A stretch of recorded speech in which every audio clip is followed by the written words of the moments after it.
બાદ વાવાઝોડું રચશે ઇતિહાસ, જમીન પરથી દરિયામાં આવીને સિસ્ટમ વાવાઝોડું બનશે। હવામાનના ઇતિહાસમાં ભાગ્યે જ બનતી આ ઘટના છે। 1976માં આ જ ટ્રેક પર બન્યું હતું આ પ્રકારનું વાવાઝોડું। 48 વર્ષ બાદ ઇતિહાસનું પુનરાવર્તન થઈ રહ્યું છે। લગભગ એ જ ટ્રેકની આસપાસ હાલની સિસ્ટમ છે। જોગાનું જોગ 31 ઓગસ્ટે નલિયા આસપાસ બન્યું હતું વાવાઝોડું। દરિયામાં જઈને ફરી ફંટાઈ હતી સિસ્ટમ।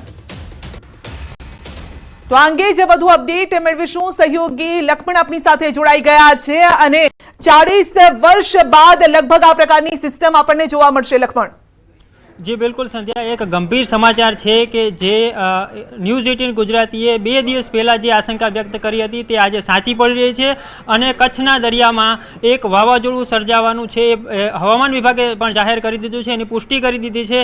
अने साथे ज 48 वर्ष बाद आ एक जे संयोग रचावा जई रह्यो छे। अने संध्या खास बात ए छे कि जे ट्रेक पर 48 वर्ष पहला आ सिस्टम जे छे वावाजोड़ू बनी हती। सामान्य रीते एवुं बनतुं होय छे कि डीप डिप्रेशन दरियामां बने अने वावाजोड़ू बन्या बाद जमीन पर टकरातुं होय छे, परंतु 48 वर्ष बाद पहली वार एवुं थई रह्युं छे कि कोई सिस्टम जमीन उपर छे, ए जमीन उपर डीप डिप्रेशन बनी अने त्यारबाद ए दरियामां जई छे अने त्यां जईने वावाजोड़ानुं स्वरूप धारण करे छे। आ भाग्ये ज बनती घटना छे। अने 1976 मां पण जोगानुं जोग वात ए छे कि 31 ऑगस्टे आजे 29 ऑगस्ट छे, 31 ऑगस्टे नलिया नजीक आ वावाजोड़ू जे दरियामां छे वावाजोड़ू सर्जायुं हतुं। आ ज ट्रेक उपर जई रह्युं हतुं। ए ट्रेक हूँ आपने समजावવાનો प्रयास करीश कि कई प्रकारनो ट्रेक ए समय हतो। 1976 में ऑगस्ट में आपणे जोई रह्या छीए IMD नो ज आ एक ट्रेक छे कि जेमां आ वावाजोड़ू अहींयाथी आ एक डीप डिप्रेशन बनी अने त्यारबाद अने संध्या ए समये गंभीर बात ए हती कि दरियामां थोड़े दूर गया बाद ए फरीथी फंटायुं हतुं अने किनारा तरफ आव्या बाद वावाजोड़ुं स्वरूप धारण कर्युं, परंतु सदनसीबे किनारामां टकरायुं नहीं अने सीधुं ओमान तरफ जतुं रह्युं। बादमां नबळुं पड्युं अने ओमाननी नजीक ए लो प्रेशर अने त्यारबाद साइक्लोनिक सर्क्युलेशनमां फेरवाई गयुं हतुं। आ ट्रेक वधु सारी रीते समजीए तो ए समये 1976 में ओडिशाथी आखी सिस्टम शरू थई हती। लो प्रेशर बनीने त्यारबाद डीप डिप्रेशन बनी अने त्यारबाद अहींया कच्छनी नजीक जे आ सिस्टम जे जई रही छे ए अत्यारे पण ए ज ट्रेक उपर जोवा मळे छे। थोड़ो घणो फेरफार एमां छे, परंतु हाल ए ट्रेक अहींया जे छेल्लू लोकेशन हतुं आ डीप डिप्रेशन अत्यारे हजू वावाजोड़ुं नथी बन्युं, परंतु जे डीप डिप्रेशननुं छेल्लुं लोकेशन हतुं ते धोरडोनी नजीक हतुं अने त्यारबाद ए धीमे धीमे आगळ वधी रह्यो छे अने नारायण सरोवर अने लखपतनी वच्चे थईने पसार थवानुं छे अने अरब सागरमां मळवानुं छे। एटले लगभग मोटा मोटो ट्रेक ए ज छे। हालनी स्थितिनी जो वात करीए तो विंडी जे माध्यम विंडी छे तेमां एवुं देखाडवामां आवी रह्युं छे कि आ सिस्टम अत्यारे अहींया खावड़ा नजीक छे अने त्यां पवननी गति पण 50-55 किलोमीटर प्रति कलाक जेटली फूंकाई रही है। अने गंभीर बात ए पण छे संध्या कि आ सिस्टम जेटली झड़पथी आगळ वधी जाए एटलो खतरो ओछो रहे आपणा पर, परंतु अत्यारे आ सिस्टम मात्र 3 किलोमीटर प्रति कलाकनी झड़पथी आगळ चाली छे। मतलब के आटલું अंतर कापता हजू पण एने 25 થી 30 कलाक जेटलो समय लागी शके छे अने जेटलो समय वधारे कारण के आ घेरावो तमे जोई रह्या छो। आ जेटलो घेरावो छे एटला विस्तारमां खूब ज वरसाद थई शके छे, अति भारे वरसाद थई शके छे। एना कारणे थईने ज आगामी 48 कलाक सुधी हजू पण सौराष्ट्र अने कच्छवासीओए सावधान रहेवानी जरूर छे। आपणे अमदावादमां पण जोई शकीए छीए कि कई रीते अत्यारे झटकावाळा पवनो आवी रह्या छे। झटकावाळा पवनो जो साइक्लोन बनशे तो आ घेरावो केम के 500 किलोमीटर सुधीनो छे, एटले बनी शके कि झटकाना जे पवनो छे 80-85 किलोमीटर प्रति कलाकनी झड़पथी पण आवी शके छे। संध्या જી જી લક્ષ્મણ, આપ અમારી સાથે જોડાયેલા રહેશો। હવામાન વિભાગે આજે શું આગાહી કરી છે તેના પર પણ એક નજર કરી લઈએ, કારણ કે હવામાન વિભાગનું પણ કહેવું છે કે આવનારા 2-3 કલાક ભારે 2-3 દિવસ ભારે રહેવાના છે। શું કહ્યું તે સાંભળો પહેલા।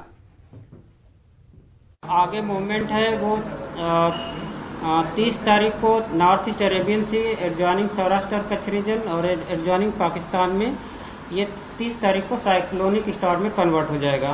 और इस सिस्टम को देखते हुए आज के लिए जो एक्सट्रीमली हैवी रेनफॉल की वार्निंग और साथ में रेड अलर्ट जारी है सौराष्ट्र और कच्छ रीजन में, और जो डिस्ट्रिक्ट है जहां पर एक्सट्रीमली हैवी रेनफॉल की वार्निंग और साथ में रेड अलर्ट जारी है वो डिस्ट्रिक्ट है राजकोट, जामनगर, पोरबंदर, जूनागढ़ और मोरबी, द्वारका और कच्छ डिस्ट्रिक्ट शामिल है। और इसके अलावा जो डिस्ट्रिक्ट है वहाँ पे heavy to very heavy rainfall की वार्निंग और साथ में ऑरेंज अलर्ट जारी है। તો હવામાન વિભાગ પણ એ જ કહી રહ્યું છે. વાત અહીંયા મુખ્ય કચ્છની આવી રહી છે લકી, કારણ કે લક્ષ્મણ એ વાત કરી રહ્યા છે કે કચ્છથી થઈ અને પાકિસ્તાન જશે, પરંતુ ત્યાં જતા પણ 3 તારીખ તેમણે આપી છે, એટલે ત્યાં સુધીનો જે સમય છે એ ખતરાવાળો આ સમય કહી શકાય. હું ફરી એક વખત કેમેરામેનને વિનંતી કરીશ કે આ દ્રશ્યો જે અત્યારે જે સિસ્ટમ અહીંયા જોવા મળી રહી છે અને તેનો ઘેરાવો તમે જોઈ રહ્યા છો, લગભગ અડધા અરબ સાગરમાં સિસ્ટમ પથરાયેલી છે અને આ સિસ્ટમની પાંખો કહો કે પૂંછડી કહો એ અડધા અરબ સાગરમાં છે. અને આ પૂંછડી અને પાંખો જ વધારે ગંભીર એટલા માટે હોય છે કે આમાં વાદળો હોય છે, ભેજવાળા વાદળો હોય છે અને આ વાદળોને જ્યાં જ્યાં પણ અનુકૂળ વાતાવરણ મળે ત્યાં તે વરસી જતા હોય છે.